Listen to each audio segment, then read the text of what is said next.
For about a year now, many Jewish leaders have been retelling the story of Yochanan ben Zakkai,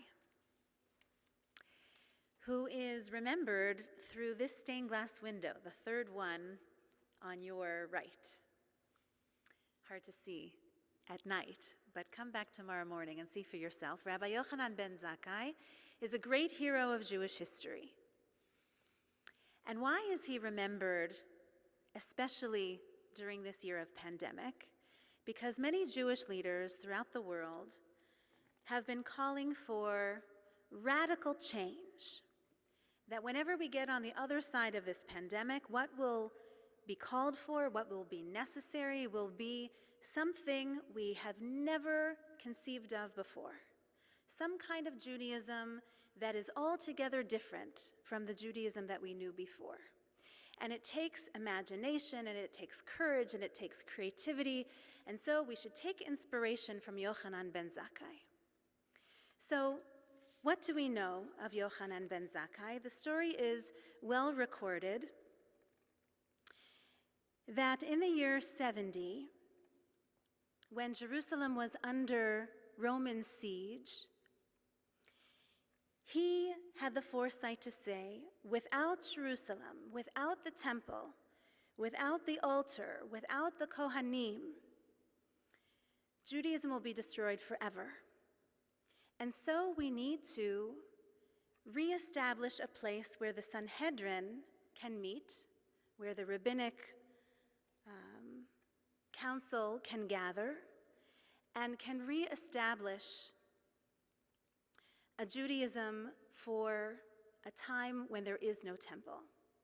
That isn't that he gave up on the dream that the temple would be rebuilt and people would return, but nevertheless, he said, we need to imagine a Judaism altogether different, at least for the time being.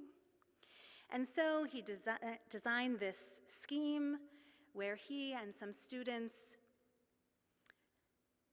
put him in a casket, pretended that he had died, and asked that he be able to be carried outside of the city walls where the burials would take place.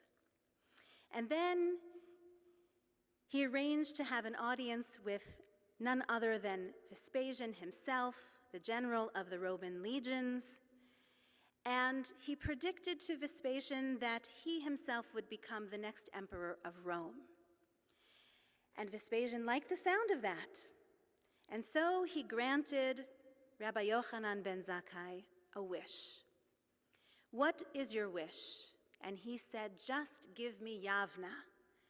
Give me Yavna and its disciples.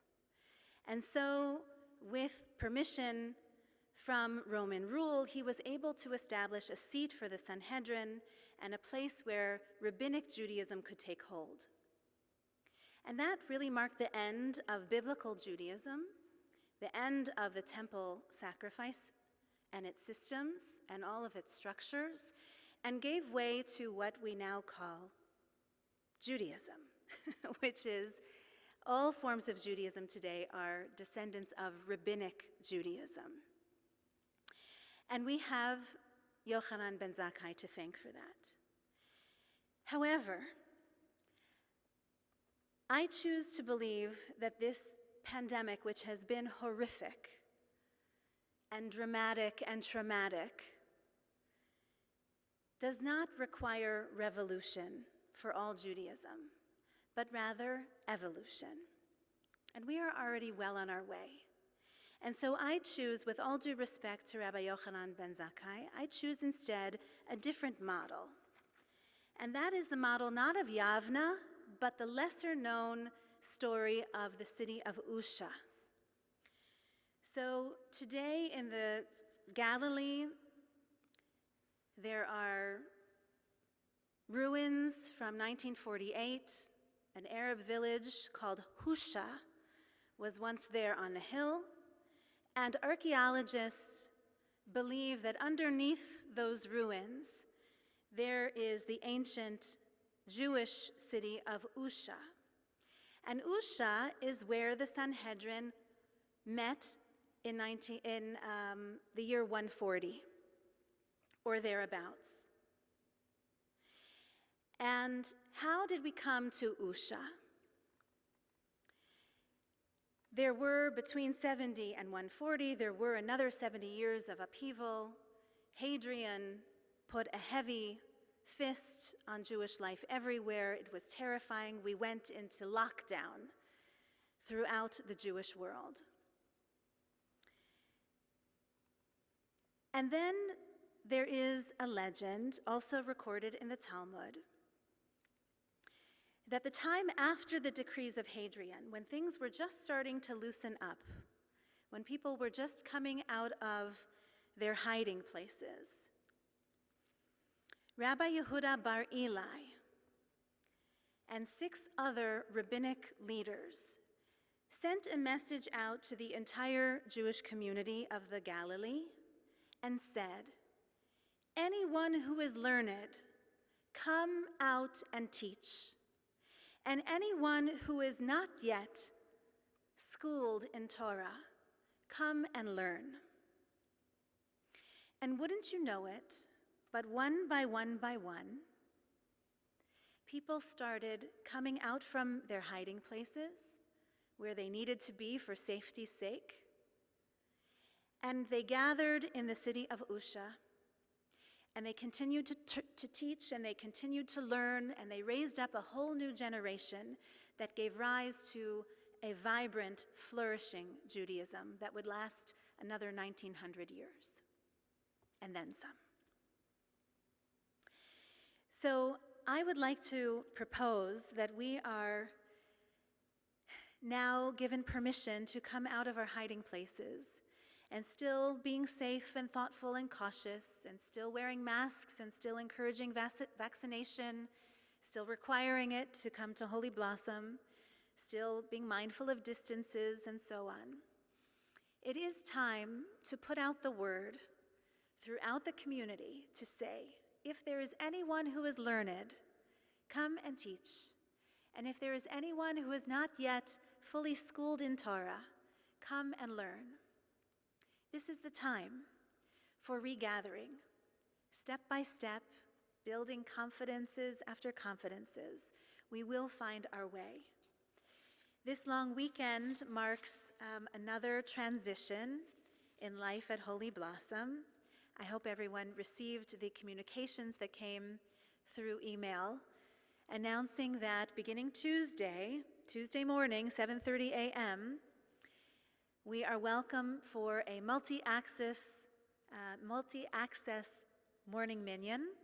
So our weekday morning minyan will be once again in the Herman Chapel, and also will continue online. No bagels yet. We're not jumping to sharing food, because that means taking our masks off, of course. So just to gather and make a minyan face-to-face, to be in each other's company, to mask and mingle. And we are inviting our schools back. While the Early Childhood Center has been remarkably in session, in person this whole time, and God bless Wendy Himmel, the principal of our ECC, and all the teachers who are so devoted to their students. Added now to those little ones are our Little Blossoms classes that are continuing online, but also in person. So grandparents and parents are welcome to bring their 2-year-olds and younger for music with Dr. Marky Weinstock. And our older school children are welcome back on Sundays, and our teens are welcome back on Monday evenings. And our staff are welcome back. All of our professionals will be returning to offices slowly but surely. I find this very exciting. It's something we've been waiting for a long time now. Thanks to Omicron, we had to put a pause on the emerging that we saw a few short months ago around Hanukkah time. And so now it's time to be there for one another again.